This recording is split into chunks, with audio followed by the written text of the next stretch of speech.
இப்ப நம்ப 6 புள்ளி 2 6 புள்ளி வரிசையா நேர் வச்சுக்கோங்க. இந்த மாதிரி 6 புள்ளி வச்சுக்கிட்டு நேர் புள்ளி அப்படின்னா நேரா வைக்கிறோம் 6 புள்ளின்னு அர்த்தம்.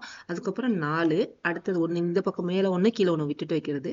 அப்புறம் 2ல கொண்டு வர மாதிரி இதே மாதிரி 2 பக்கமும் வச்சிருங்க. நடுவுல 6 இருக்கணும். இதுதான் 6 புள்ளி 2 வருஷம் நேர் புள்ளி அப்படிங்கிறது. இப்போ வந்து என்ன பண்ண போறோம்னா ஒரு சைடு நான் போட்டுக்கிட்டு அதை திருப்பி இன்னொரு சைடு போட போறோம்.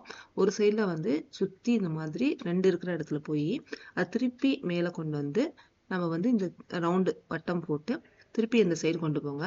இந்த பக்கம் வர்றப்ப நம்ம இந்த பக்கம் வரோம். ஸோ இது வந்து ஒரு பாதியை பண்றோம். சுத்தி வந்து முடிச்சிட்டோம் அப்படின்னா ரெண்டையும் சேர்க்கிற ஜாயின் வந்து இந்த சிக்கு கோலம் ரொம்பவே சிம்பிளா ரொம்பவே ஈஸியான கோலம்.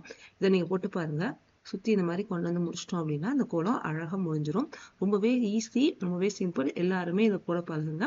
இந்த மாதிரி அடுத்த வீடியோல சந்திக்கலாம். தினமும் ஒரு கோலம் அப்படிங்கிற கான்செப்ட்ல இந்த 30 நாளும் நம்ம சின்ன சின்ன அழகழகான சிக்கு கோலங்களை பார்த்துட்டு ஈஸியா நம்மளும் நம்ம ட்ரெடிஷ்னலான பாரம்பரியமான கோலங்களை கத்துக்கலாம்.